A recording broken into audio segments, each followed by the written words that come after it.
Well, hi there. Today is not a good day. There's a new Ultimate Rumble book. But there are a few things about this one that give me some hope that it might be somewhat less terrible than all those that came before it. First, there is some chance that Jerry has received some of our feedback from our reviews of the rest of this series of absolute garbage. This book was published last year, well after this series of videos began.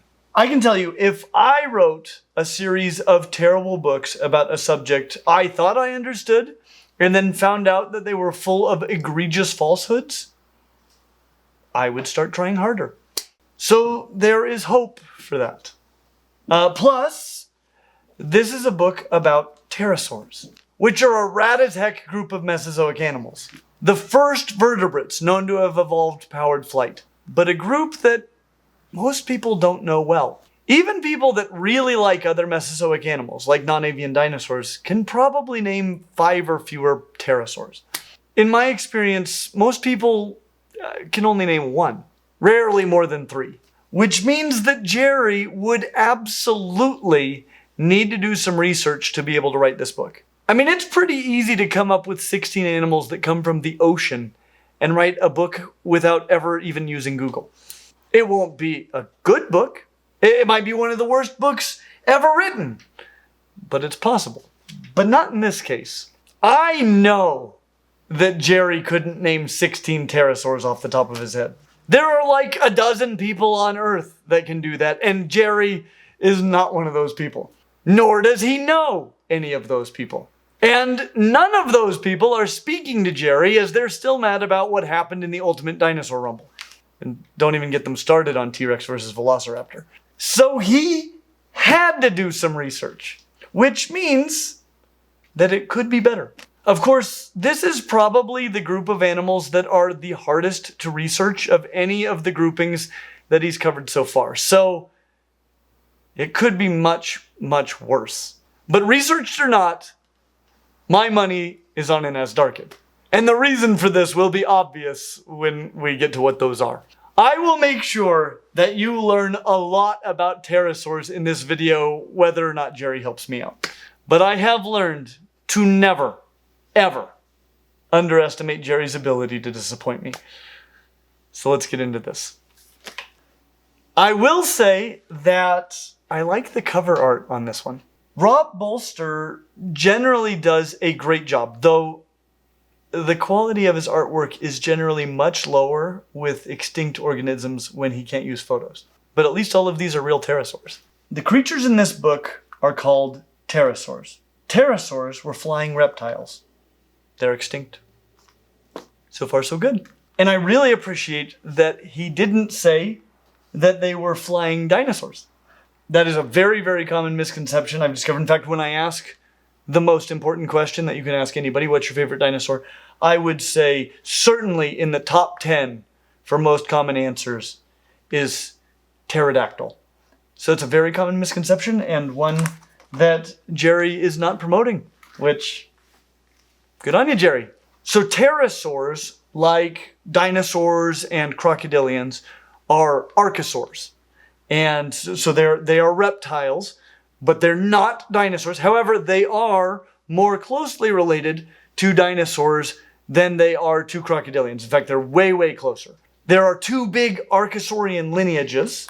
There's the Pseudotsuchians that we just talked about recently, and there's the Avemetatarsalia. And within the Avemetatarsalia, which are all of the archosaurs more closely related to dinosaurs than they are to crocodilians, the pterosaurs are among the closest relatives of all to the true dinosaurs. 16 pterosaurs meet for a bracketed battle. If a pterosaur loses a fight, it's out of the competition. May the best, most athletic pterosaur win. Silent fact. In the word pterosaur, do not pronounce the P. That's probably Not unreasonable. You'll be viewed as a weirdo if you call them pterosaurs.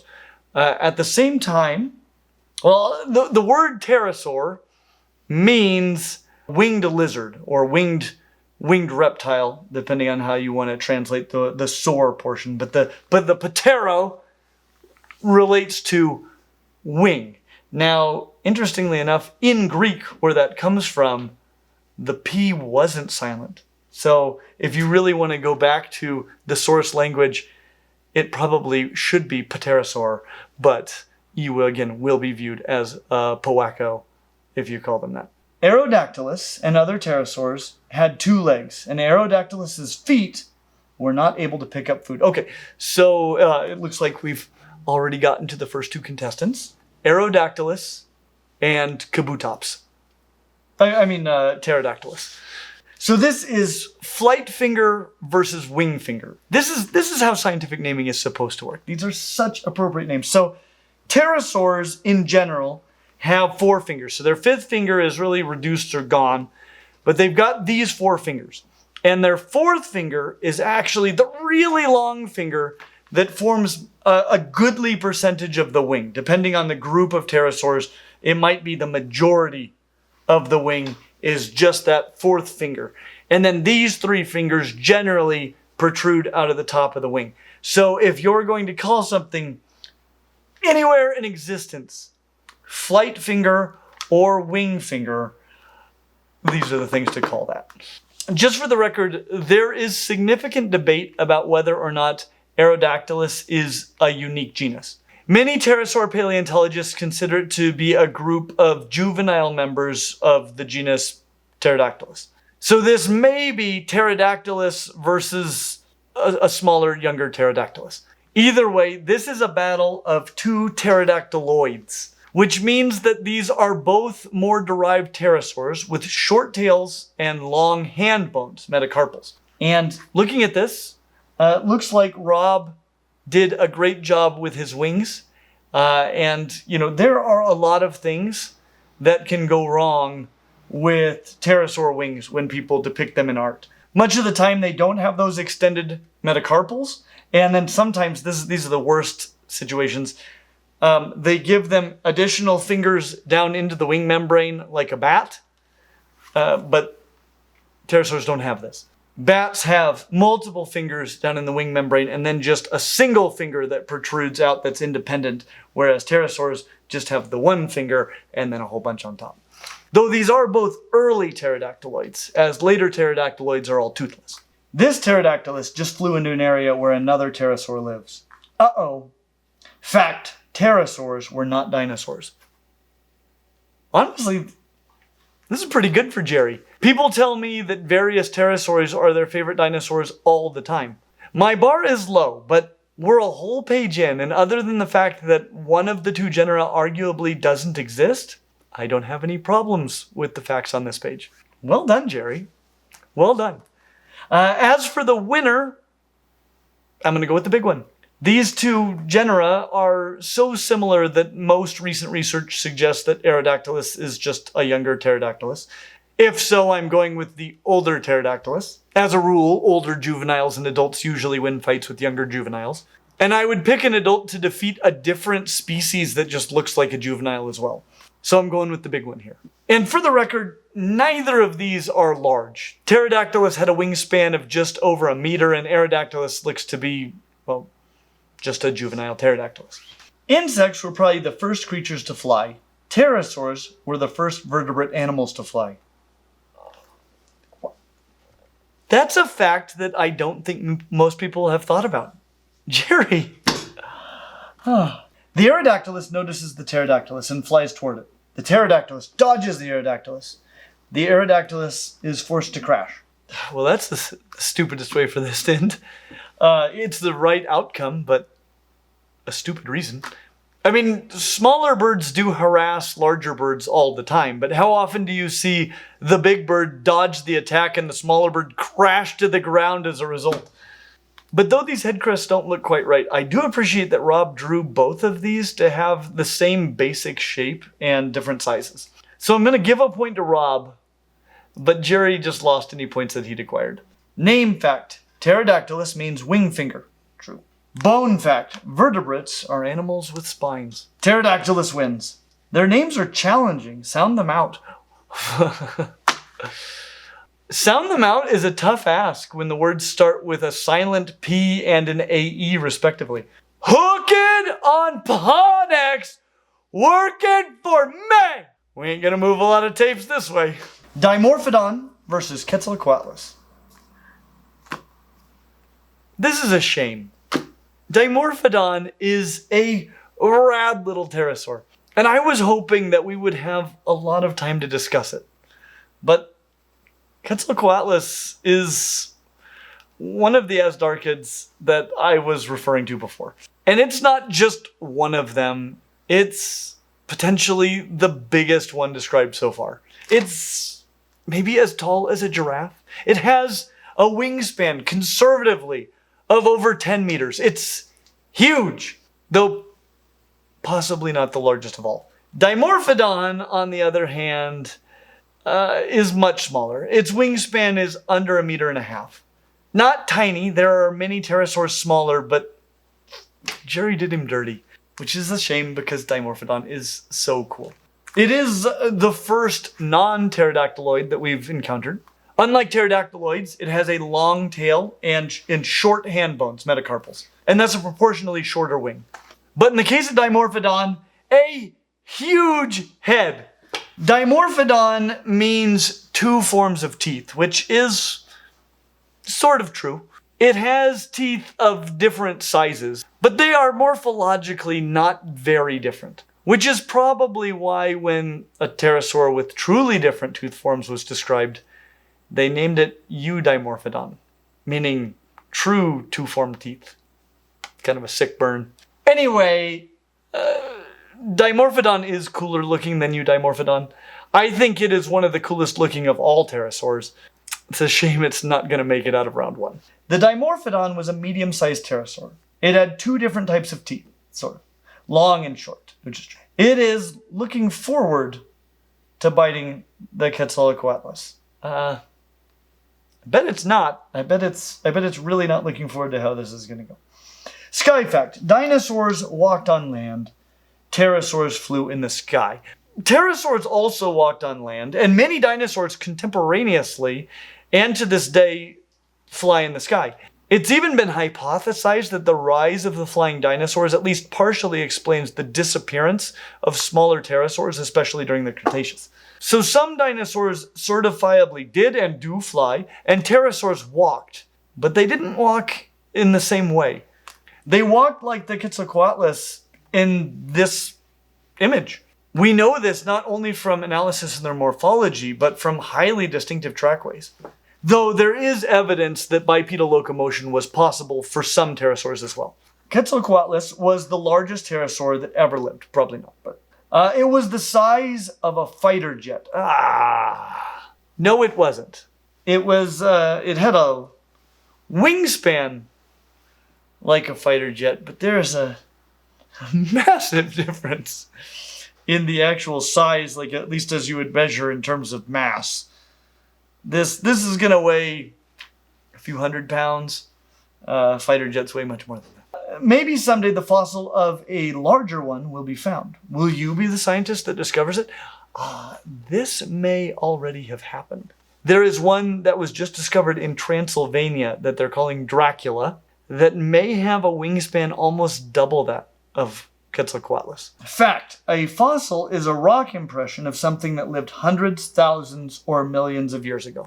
That is a mold fossil specifically. Fossils aren't just impressions, but also remains and other traces of organisms that lived in past geological ages. But again, this isn't much of a fight. The Quetzalcoatlus is huge, which is very true, though not as huge as a fighter jet. It flies right after the Dimorphodon. One bite, crunch. Big defeats small. I do think that it might have had a tough time catching it in flight like this. It could probably fly faster than a Dimorphodon, but I doubt it was super agile compared to a Dimorphodon. I bet it did most of its hunting from the ground, like a stork. And storks eat plenty of smaller flying vertebrates. Did you know pterosaurs were not birds? I did know that. Did you know that birds are reptiles? Because we have a shirt for that. You know, if that's a conversation that you want to have regularly. I do, so I got one. Quetzalcoatlus wins. Think. Do you think that pterosaurs flew in a V formation like modern day birds do? How would we ever know? That is kind of a difficult question to answer. We do have evidence for some group behavior, and if they flew together for long distances, there are strong benefits to that formation as they're able to use the air disturbances from birds ahead of themselves to increase lift and reduce drag and overall make flight easier. And many pterosaurs were adept at using things like thermals to fly, so they were good at detecting beneficial air currents. I think this is definitely plausible. Good question, Jerry. Rhamphorhynchus versus Dorinathus. Just looking at these pictures, you can already conclude that these are not pterodactyloids. You'd be looking at the long tail and short hand bones. These are both in the family Rhamphorhynchidae, named for Rhamphorhynchus here. Rhamphorhynchus means beak snout, which I don't totally get because unlike many of the later pterodactyloids, it has all kinds of teeth.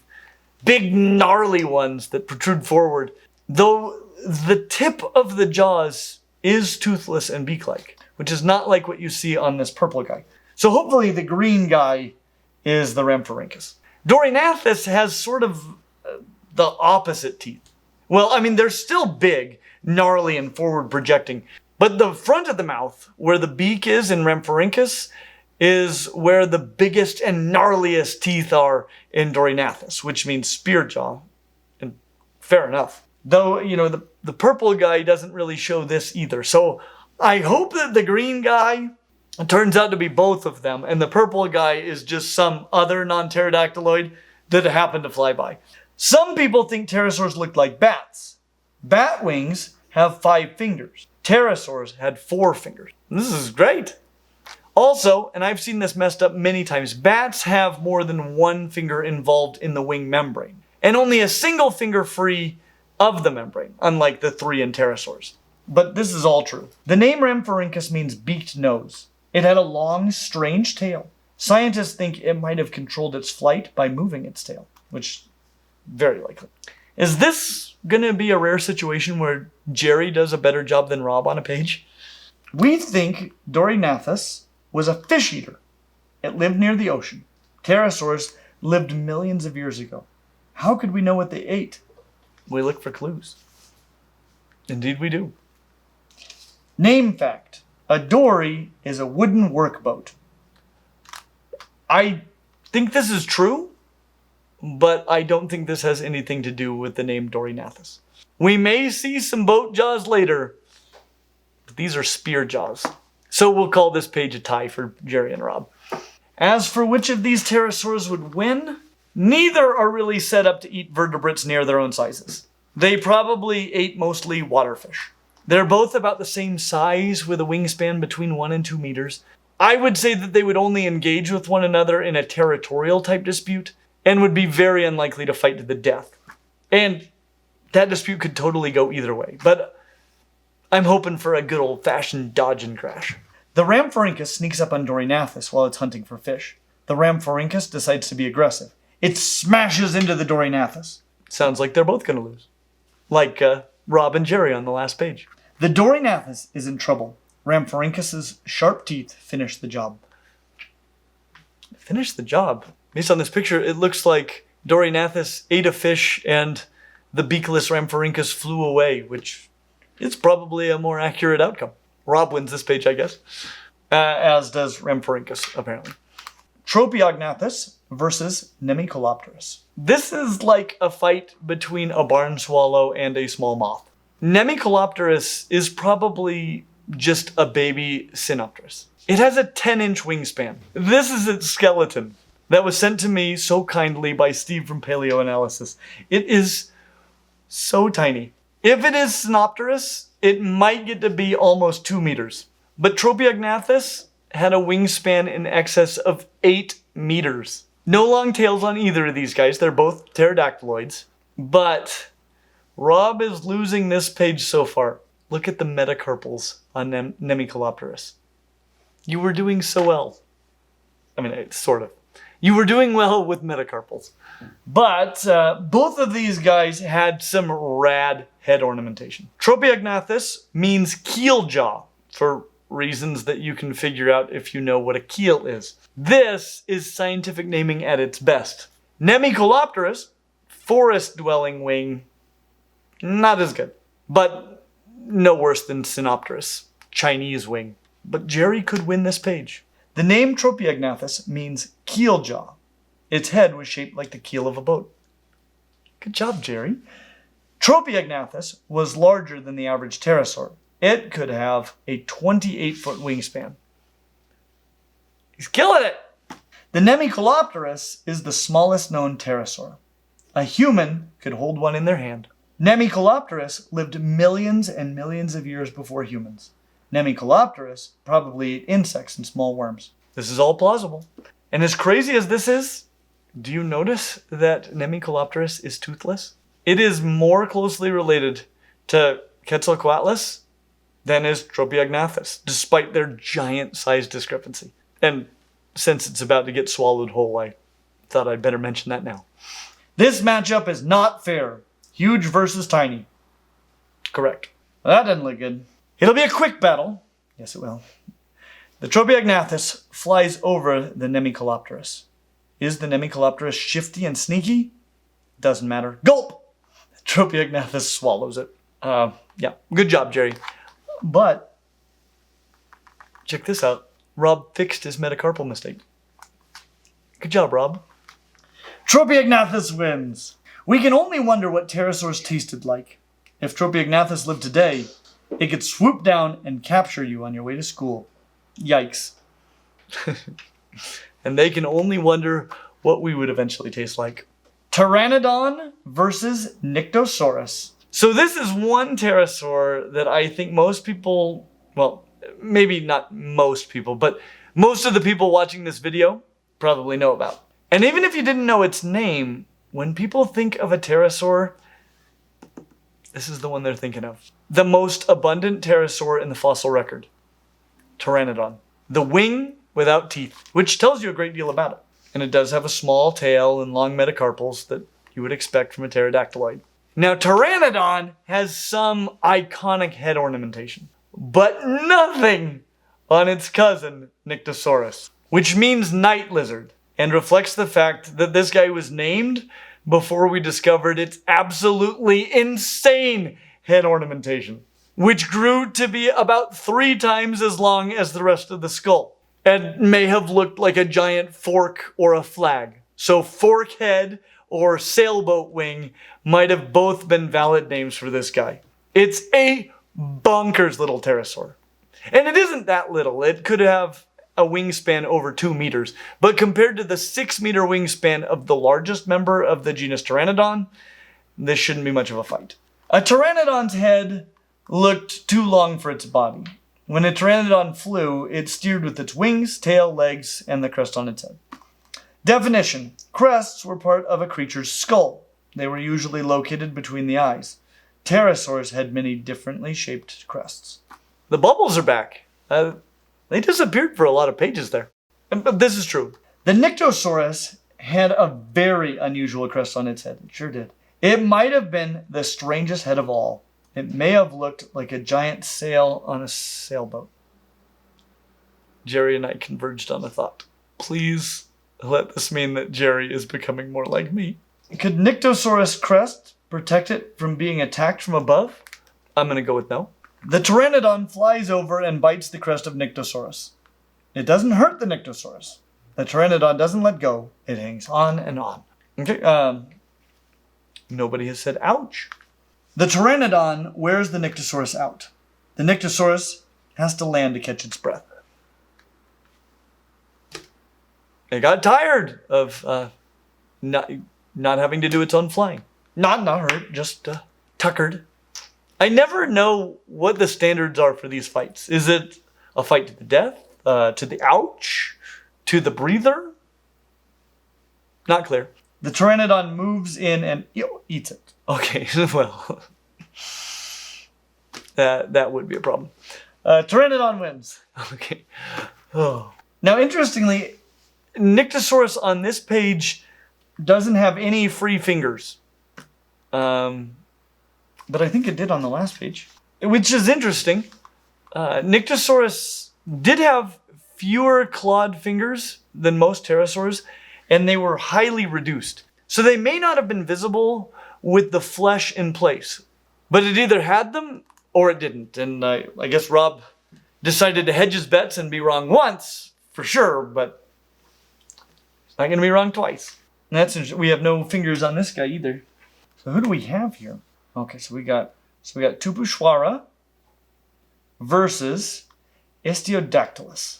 Pterosaurs are so rad. Just look at this guy.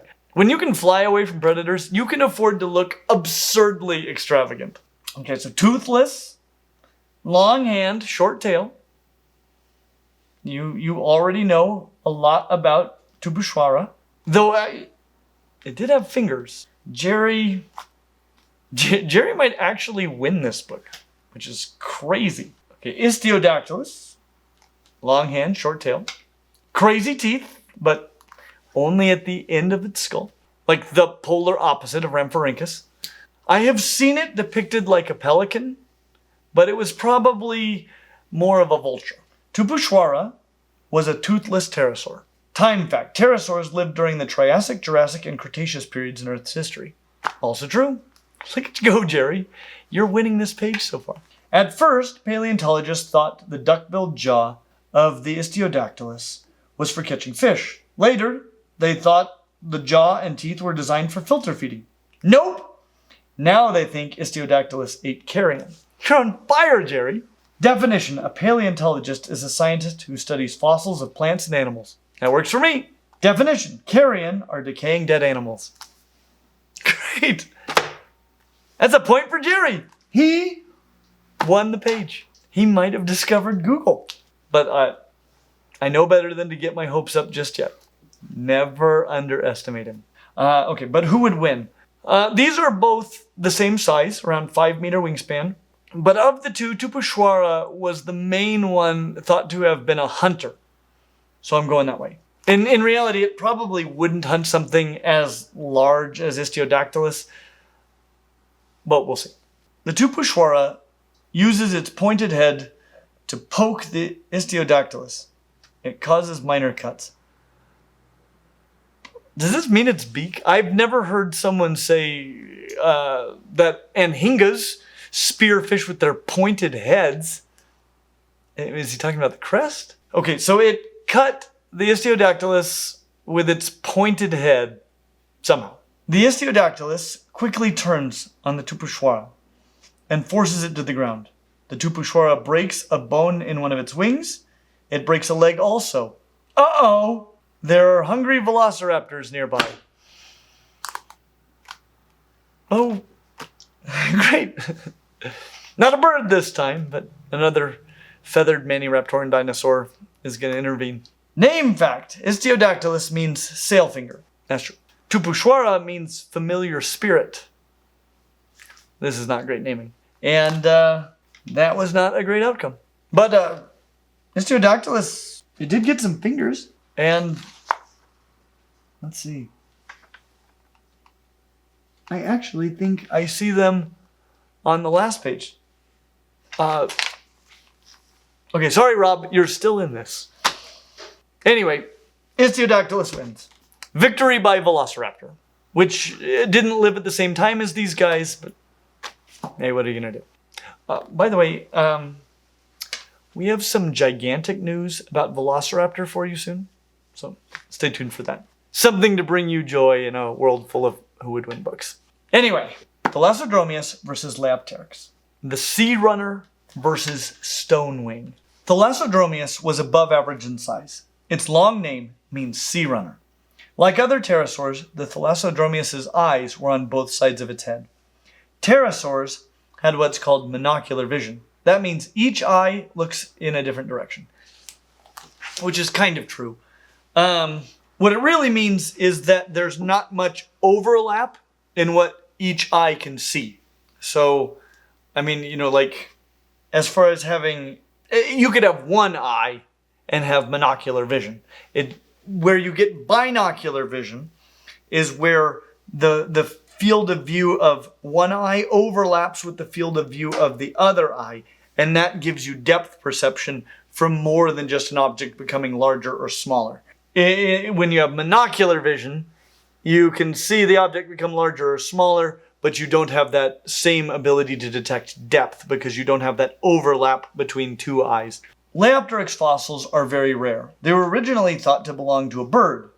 Then the fossils were thought to be a dinosaur. Scientists eventually realized they were pterosaur fossils. Yeah, I'm going to mention that there is some gigantic artistic license going on here. We don't know much about Leiopteryx at all, including whether or not it was a real species. We have some fragmentary remains of some sort of pterosaur. A new one? Who knows? Did it have a long tail and short hands? We don't know that. But it was about the size of a heron, whatever it was. Thalassodromeus had a wingspan over 4 meters and would win this fight. History fact. The Leiopteryx fossil was named by famous dinosaur hunter Othniel Marsh, which I think that's true. The Thalassodromeus had a 15-foot wingspan. It is much bigger than Leiopteryx. This is not a fair match. That's true. Definition. A wingspan is the length from the left wingtip across the body to the right wingtip. I think it can also be measured from right to left. But yes. Okay. The Leiopteryx tries to avoid the Thalassodromeus. Hey. If it can dodge, Thalassodromeus may crash to the ground. The Leiopteryx gets tired. The Thalassodromeus overpowers it. Sorry, Leiopteryx. Okay. Not this time. Thalassodromeus wins. Okay, just one more matchup. Cryodrakon versus Pterodaustro. Okay! And as darkened to rival Quetzalcoatlus. And also a filter feeder without a chance. Cryodrakon, the cold dragon, because it's from Canada, and it has a wingspan of 10 or more meters, so it's a freaking dragon. And Pterodaustro, which is about to get eaten, was not small with a wingspan of around 3 meters. And it was a very cool pterosaur with an upturned face and filter-feeding combs, similar in basic structure to what you see in whales, and more accurately to what you see in flamingos. Stinking rad! And also useless in a fight. The Cryodrakon may have been a cousin to the Quetzalcoatlus, almost certainly. Paleontologists think it had a 30-foot wingspan. Cryodrakon was a huge creature. It was larger than any known bird today. Way larger, at least in terms of wingspan. Cool name. The name Cryodrakon means cold dragon. The Pterodaustro was only 1/3 the size of Cryodrakon. No, it was only a third the length in terms of wingspan of Cryodrakon. It was like a 1/3 scale version.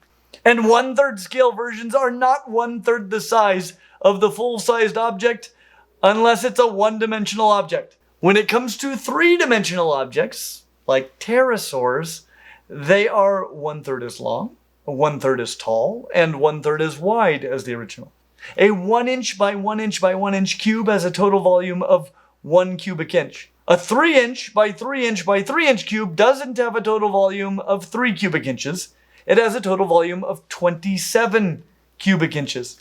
Assuming that they're made of the same material, a solid 3 by 3 by 3 cube is 27 times as massive as a solid 1 by 1 by 1 cube.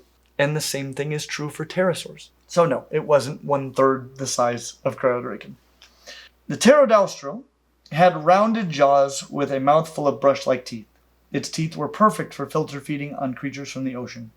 Maybe its strange mouth was also good for capturing large amounts of bugs, but not for fighting Canadian dragons. Pterodaustro means wing south because it's from South America. If only it had a conspicuous and unusual feature that they could have used to name it. Oh well. Cryodrakon is just too large for the Pterodaustro. The Cryodrakon circles and circles and circles. It eventually corners the smaller Pterodaustro. The Pterodaustro's fancy mouth is no help in a battle against such a huge pterosaur. Like Quetzalcoatlus, it probably hunted on the ground. Fun fact, Pterodaustro means south wing. Wing south. Not in that order, but yes. Cryodrakon wins. On to the second round. Only 8 pterosaurs are left in the competition. In sports, they call it the Elite 8. We will call it the Pterosaur 8. How creative, Jerry. Wow, what about the Ter 8 saurs? There has to be something better. Whatever. No one really knows what color the pterosaurs were. On Earth today, lizards, birds, fish, frogs, snakes, butterflies, crabs, and flowers come in all different colors. It is only logical that pterosaurs did too. We know about pterosaurs only from their fossils. Here is a Aerodactylus fossil. Much of that is true, but there are many fossils of Mesozoic animals so well preserved that we can tell what color they were and what patterns they had, as well as a lot about their behavior. There is a ton you can learn from just really amazing fossils. Okay, round 2. Pterodactylus versus Quetzalcoatlus. I forget that we can't just skip to Quetzalcoatlus versus Cryodrakon. Artists can draw what they think pterosaurs looked like, but this is how paleontologists find them. Here is a Quetzalcoatlus fossil. That's what great fossils look like in limestone, mostly of smaller pterosaurs that washed out to sea. I don't think we have anything like that for Quetzalcoatlus. But that looks right. This is a mismatched battle. The Pterodactylus is the size of the Quetzalcoatlus's head.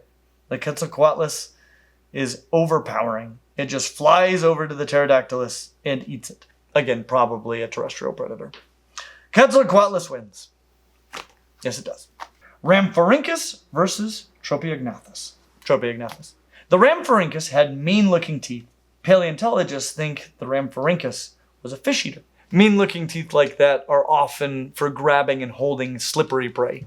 They look menacing, but it's knife-like, or worse, banana-like teeth that really do damage to larger prey. Fish fact, a fish eater is called a piscivore. Good. Plant fact, a plant eater is called a herbivore, or an herbivore, depending on how British you are. You're on fire, Jerry. The Tropeognathus had teeth, which, not all do. The teeth appear to be perfectly shaped to scoop fish out of the ocean. Great. Bug eater fact. An animal that eats bugs is called an insectivore, at least if it eats them nearly exclusively. There didn't seem to be any plant-eating pterosaurs. I've been thinking a lot about this lately. Plants are actually hard to digest. This is not news to me, but it requires a lot of internal equipment and they provide little sustenance. And in a world where fruits were just coming onto the scene, plant eating would be a tough life for a flying vertebrate, for sure. It's teeth versus teeth, fish eater versus fish eater. The Tropeognathus is very aggressive. It attacks from above and from below. Definition, a carnivore is a meat eater. That's gold, Jerry, gold. Everything fact. An animal that eats everything is called an omnivore. You really don't have to eat everything, just plants and animals. The Rhamphorhynchus puts up a good fight, but it's eventually defeated. And from the looks of things, eaten. Author fact. The author of this book is an omnivore. Okay, that's probably true. I wasn't going to be that nice.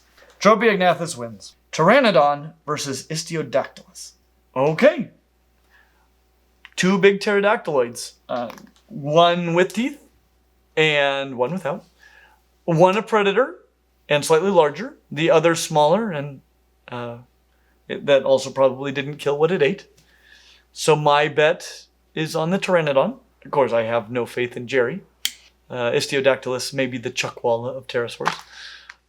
We will never know what the membrane of a Pteranodon was made of. Maybe some pterosaurs had thicker wings than other pterosaurs.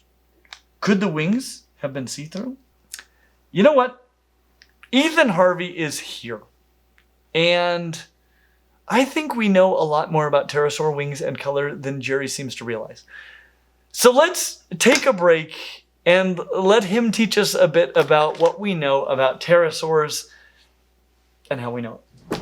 Okay, so Jerry just claimed that we will, he doesn't say we may never know. He says we will never know what the membrane of a Pteranodon was made of. Mm-hmm. Now I have certainly read a lot of stuff suggesting that we know a great deal about what the membrane of pterosaur wings, at least, and we have more from Pteranodon than anything else, is made of. And also before he was saying, we will have no idea what colors they were or anything like that. I think in a lot of cases he's understating what paleontology is capable of teaching us. Mm-hmm. But it is kind of remarkable. I mean, it's I've been taking this class from you all semester. It is incredible how much we can learn from fossils. I was wondering if you could teach us a little bit about what we know about things like the wing membranes of pterosaurs, the color of pterosaurs, but also just like how do we know all this stuff? Yeah, absolutely. Well, I hate to break it to you, but Jerry wrote it in a book, so it is fact. Yep. And I have nothing to add. No, we absolutely do know a lot about how the composition of pterosaurs' wings. We even do have the color of one pterosaur. We have the colors of Tupuxuara. And if you watch our Dino Mummy video that we did together, it's the same exact process of looking at the shape of the melanosomes, which is the part of the cell that is responsible for color, and that shape dictates the corresponding color. And so by looking at modern day melanosomes, if it's hot dog shaped, I believe that means it's kind of a reddish brownish color. And so we've managed to translate that over into the Pterosaur Tupuxuara from Brazil. That's cool. And it appears to have had a very flashy, kind of orangey, gingery crest, and then a body covered in pycnofibers, or feathers, that was more of a muted, blackish, grayish, mottled color. That's rad. Yes, and so we do know the colors of at least one pterosaur, and I imagine more is on the way, and there could be some that I'm not even familiar with. That's awesome. And thanks to very well preserved pterosaurs, which we even have a few examples of in this book, animals like Rhamphorhynchus and Aerodactylus, that are just, like you illustrated earlier, just flattened into, pancaked into a perfectly preserved piece of limestone or shale. Mm-hmm. We can even know the composition of pterosaur wings. Now, the membrane that you see stretching from around the ankle of a pterosaur all the way to the tip of that fourth finger is called the brachiopatagium. And that is honestly just a fancy word for the membrane of the wing itself. Mm-hmm. However, they also have something called actinofibrils. And actinofibrils are the structural fibers and supports that run opposite all the way up throughout the membrane of the wing that allow it to keep a level of structural strength and rigidity without actually compromising any of the flexibility or I guess the kind of stretch that would be needed when locomoting on the ground and folding the wing up, or engaging in any of the flapping motions or stretch that is needed for things like uplift or powered flight. That's really cool. And it might explain how pterosaurs can get away with having this large wing that's all live tissue, like a bat wing, but without all the supports. Because a bat wing fingers of a bat wing. Yeah, because a bat wing is mostly just skin, and so it's got multiple supports, multiple fingers tied in there. I think it's still somewhat convergent on that, except it's muscular, sinewy fibers that are running along the interior to give it that same type of support, just without the aid of bone. That is really interesting. Really, really interesting. So it sounds like we know more than Jerry gives you credit. A little bit, I would say. Thank you. Sorry, Jer Bear. All right. While you're here, You want to find out how this nightmare ends? I was hoping I wouldn't sleep tonight. Let's go. All right. Okay. Bone fact. Pterosaurs had hollow, lightweight bones. Checks out. Not just them, right? And not just them, but pterosaur bones especially are paper thin. I mean, they're made of paper essentially. They truly are so delicate. It's amazing that any of them preserve, especially the ones that are immensely well preserved. And so I truly think people don't really appreciate. Earlier you were talking about pterosaur diversity. They were absolutely as, if not more diverse than modern birds are today. Mm-hmm. But we just don't find them because the preservation bias is working overtime against them because of how delicate they're built. That makes sense. Definition. A membrane is the sheet of skin or leather that forms the wing. Pteranodon versus Aerodactylus. Were pterosaurs' wings made of skin like bat wings? I guess skin and a lot of other things. Yeah, some other things. But that's a simple way of putting it.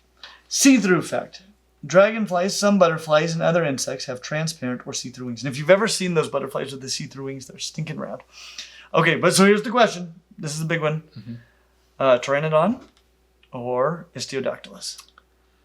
I really think Pteranodon is probably the clear contender here. It's larger.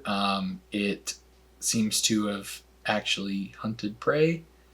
I'd give it to Pteranodon. You got some ridiculous ideas. Don't I ever. The Aerodactylus has an advantage. It flies near the Pteranodon and blocks the wind. It's an air-bending pterosaur. That is... Okay. The Pteranodon has to flap its wings harder and harder to try to escape. I don't understand at all what's happening here. Okay, it flies near the Pteranodon and blocks the wind. I just like that Aerodactylus has an advantage. It is not stated what the advantage is. Well, it's an airbender. Yeah, I guess it has magical properties. That's the advantage. It flies near the Pteranodon and blocks the wind. Blocks the wind. The Pteranodon has to flap its wings harder and harder to try to escape.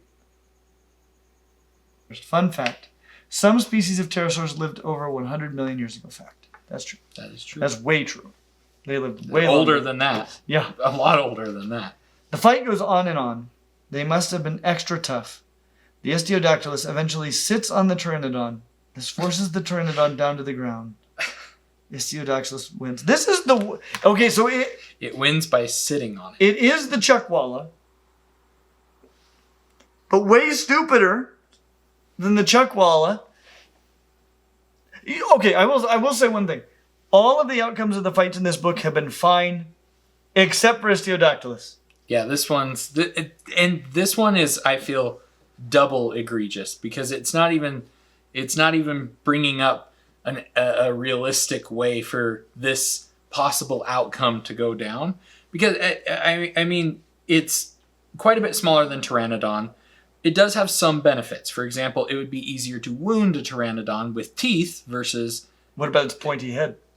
You're right. Pteranodon has a pointy head. Pteranodon has a dual pointed. Yes, it's double pointed.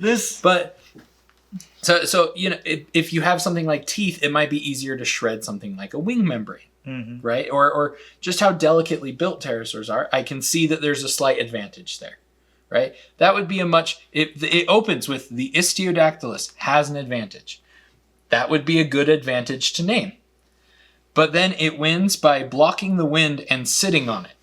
And I think that's the real egregious that's because not only is it the less likely of the two to win, it wins via look, it's even got motion blur as it forcefully sits on top of this Triceratops. Or Triceratops.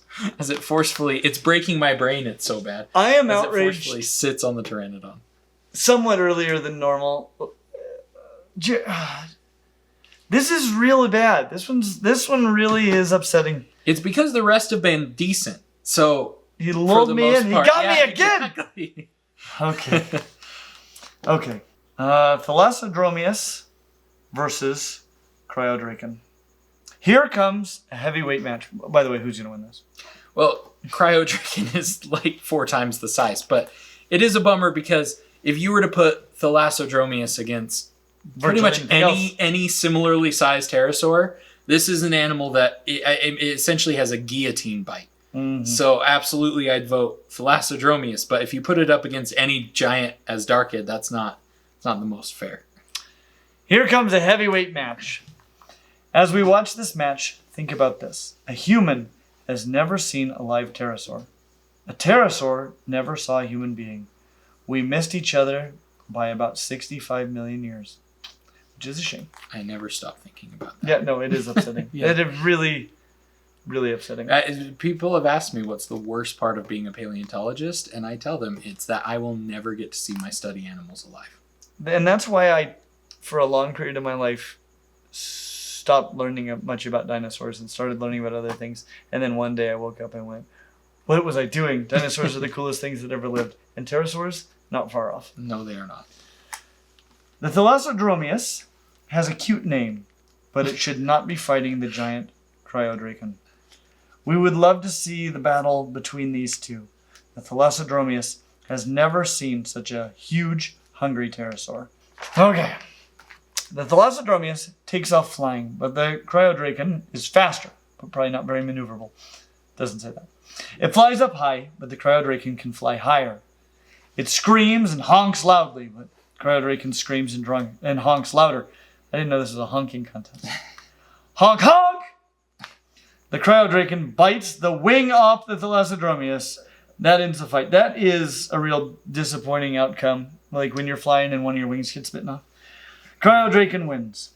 The pterosaur final 4 is set. What do we call that? The pterofloor? The pterophore. Pterophore, yep. It will be the Quetzalcoatlus, Tropognathes, Aerodactylus, and Cryodrakon. 3 of those aren't bad. 3 of those aren't bad. There are only 2 matches in round 3. It is the Pterosaur Final 4, or the Final Pterosaur. Oh, Pterophore. Yeah. This book is breaking my brain. It breaks. I'm just glad I called Pteranodon Triceratops earlier. That's how much this book is frying my brain. Finally, somebody gets to share in my pain. Okay. It's the Pterosaur Final 4, the Pterophore. We don't know how high pterosaurs could fly. That's because they never told us. I'm not sure that even things like condors have told us how high they can fly. I don't think they have either. Pterosaurs never wrote nonfiction children's books, but I do think they could write better nonfictional children's books than some But they people. didn't. So Jerry won. All pterosaurs ever 0. Pterosaur Final. You have to give Jerry that. I don't think we even know that. Maybe they wrote them. They had enough fingers. That's fair. Fun fact: the Quetzalcoatlus was named after the Aztec winged snake god. I did know that, and it makes it very difficult for me to pronounce its name. Quetzalcoatlus versus Tropognathes. Well, we know who's going to win this. I want to point out, Quetzalcoatlus might have had a skull potentially up to 9 feet long. Mm-hmm. Absolutely massive, right? You mentioned earlier it could be as tall as a giraffe, potentially weighed up to 400, maybe even 500 pounds. For a flying animal, that's insane. Yes. Right? Now, this animal next to you is very similar to Tropognathes. This is called Anhenguera, and this is one of the sister taxa to it. It's an ornithocheirid, just like Tropognathes. Mm-hmm. You can see it's got the dual-keeled crest it's on the upper and lower jaw. It's not hard to figure out who its relatives are likely to be. And it's got the big, snaggly teeth and everything. It's a very cool-looking animal. This animal had up to a 16-foot wingspan, and I think Tropognathes is somewhere around there. Big animals. Yep. But 9 foot. But we're talking about an animal with a 9-foot skull and a wingspan potentially up to 40 feet.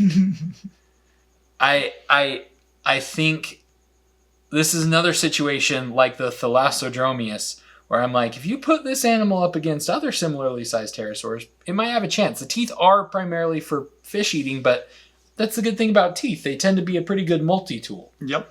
Not against animals over twice your size. Well, way more than twice your size. Yeah. Twice your wingspan. and substantially more quantitative times your mass. Yes.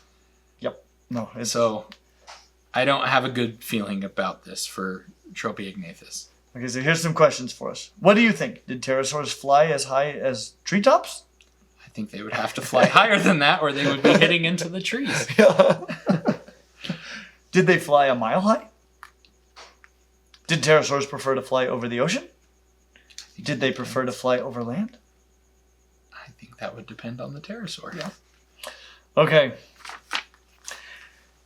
The Tropiognathus is standing on a ledge overlooking the valley. The Quetzalcoatlus is perched on a distant cliff. They both take flight. Pterosaur fact. We will never know which pterosaur was the highest flying. That's probably true. Why? He is so obsessed with what we can't ever know. Yeah. The Tropiognathus finds it very difficult to fight the largest known pterosaur. A large battle ensues. The Quetzalcoatlus is too big, too strong, and too skilled for the Tropiognathus. Quetzalcoatlus wins. We don't know what happened. This is one of the Tropiognathus funniest... falls out of the sky. This is one of the funniest pictures I've ever seen. It's like it was so shocked it had to fight Quetzalcoatlus. Holy! Yeah, it just had a heart attack and dropped. That is a fantastic image right there. I'm going to have to take a picture of this and send it to my other paleontologist friends because everyone will appreciate that. That is so legendary. On to the finals. Not even any damage on it. Just dropped out of the sky. Dropped out of the sky. Way to go. We don't know which was the fastest flying pterosaur. We never will know, probably. Biggest does not always mean the fastest. Was the Cryodrakon fastest? Was Aerodactylus fastest? Today fact. The griffin vulture is the highest flying bird. Did it tell you that? It wrote a children's book about it. That's true. That's true. I forgot about that. They're such good writers. Okay, so I think we know who has the advantage here. Well, Aerodactylus. It's an airbender, and it has the power of sitting on another pterosaur to death. Yep. Like any vulture, it comes up with creative ways to murder predatory birds of larger size, and it's the Chuckwalla of pterosaurs. It's going to use its mega sit power.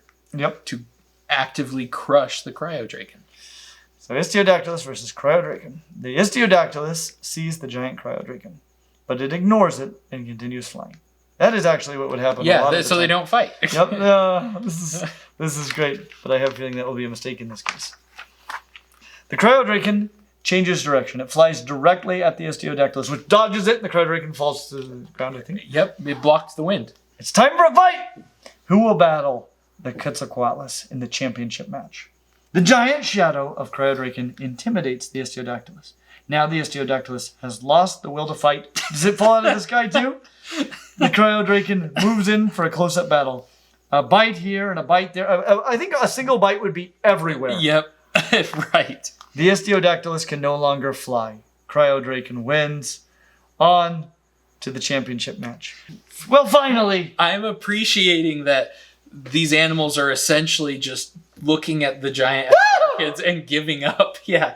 I like that the Aerodactylus, it just gave up its will to fight. It was like, I accept my death, and that was it. Kill me quickly. Yeah. But so we got to the championship that we could have skipped all of this. We could have just looked at the list at the beginning. I said it before I even saw who the contestants were. And so now we're here. Okay. I think these two are both. So we got Quetzalcoatlus versus Cryodrakon before. A lot of times this fight starts immediately. These are pretty similar in size potentially. I don't think we actually know which one's bigger. No, both are relatively fragmentary. Quetzalcoatlus tends to have slightly larger mass estimates. Mm-hmm. So that alone makes me lean towards Quetzalcoatlus in this regard. But they're like I said, they're both relatively fragmentary. This to me is like a fight between Carcharodontosaurus and T-Rex, in that T-Rex might win 8 out of 10, but it could go either way. Yeah, sure. It could go either way. To me, this is like a guy fighting a slightly smaller guy. Yeah. So you might have the slightly smaller guy might end up just lucking out, but Yeah, it's the really, Bruce Lee of yeah. Cryodrakon Yeah, might be here. exactly. Okay. This is the matchup the Pterosaur fans wanted. It is, and oftentimes they cheat us out of that in the stupid ways that we got cheated out of some of them, but at least we got here. Which one will lose the will to fight before the fight begins? I hope that's what happens so much and it just falls out of the sky and gets eaten by That would be velociraptors. fantastic. These it would actually fall out of the sky and then eat the velociraptors. That's what this is like. These are most likely the two largest pterosaurs that ever flew on Earth. Actually, probably not, but they're up there. They're up there. There's one extra one that is definitively as large as these guys with Hatzegopteryx. And then, as you mentioned, there is a mystery pterosaur that might have been even larger than either of them. And I think there's a whole skeleton on display. They're I don't know a replica. what they're waiting It for. needs to be published on. Yeah. So there's a similar situation with Juliasaurus, if you've seen that. It's potentially a new theropod from the Morrison. And they debuted it without any additional publication. And I'm like, you kind of usually need that first. But Yeah.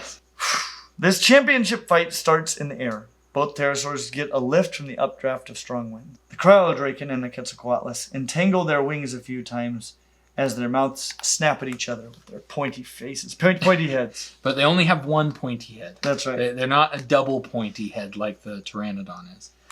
Interestingly enough, these two would probably be plenty happy to fight on the ground. Yep. In the future, maybe a fossil hunter will discover a bigger species. For now, let these two battle it out. And that's probably happened. The fight ends up on the ground, where they both want to be. Wow! A ground battle! The Quetzalcoatlus pretends to try to fly. Psych. It rushes the Cryodrakon instead and breaks one of its wings. Snap! Quetzalcoatlus wins. So I guess that was all it took. He lost the will to fight. Look at it just lying there. Look at it. It's like in the Family Guy death pose a little bit. Just rushes it. It doesn't even say exactly what it used to break that wing. It looks like the break is the here. rock. Yeah, It fell on a rock. I do like that it's Chuck Wallace victoriously strikes again. screaming over with lightning striking Cryodrakon, behind. take that, Canada! All right. As Quetzalcoatlus is also known from Canada. Potentially. All right. If you wrote your own pterosaur rumble, which pterosaurs would you choose? There are more than 150 species to pick from. Well, how did you like coping with your first? As someone who has seen your other videos, it's definitely the best one, in my opinion, so far. Ultimate Jungle Rumble. Was that one pretty good? It's the best one and therefore the least popular. Okay, so of the ones I've seen, it's definitely better than the dinosaur one. Yes. It's better than the ocean one. Oh, everything's better than the ocean one. And so The Ultimate Insect Rumble's quite bad. I agree with the outcome. The final outcome. I don't agree with how we got there, but it's something. It is one of the books of all time. Yes, it is. Yep. Well, it was nice to have some moral support. It's always easier to go through hard things with friends. I hate these books so much. It seems like I might have caught wind of another one coming out soon, but I pray, let this end. As always, like and subscribe, and we hope to see you real soon. I want to take a moment just to say thank you to these people. This week I realized I was about ready to review this book, and I didn't own this book.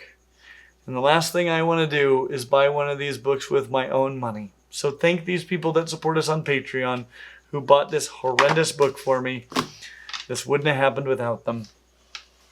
And if you want to see me suffer more, consider joining them. And if you want to see more of Ethan, where can they find you? I'm on TikTok, where I do both short and long form content and everything in between. Mostly just education on dinosaurs, paleontology.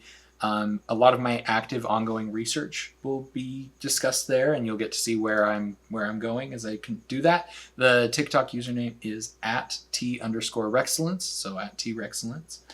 And you can also support me directly and help support my ongoing research by purchasing a fossil replica or cast from my online store. That's primordialcustoms.com. Right now, I just want to let people know I am the only one doing it. And so orders are taking me a little longer, but I am getting to everything. And so if you want to support me, that's a great way to do it. We'll have links to those things down in the description. He's also going to be teaching our dinosaur class online at Clint's Life Science Academy. We'll have links to that as well. Awesome. Thanks for having me. Thank you. Jason, what's your author fact? So you weren't going to be that nice? No, I was not. When I was guessing what the author fact was going to be about this particular book, what would your author fact be? Newly found Google. Yeah. I just found Google this morning.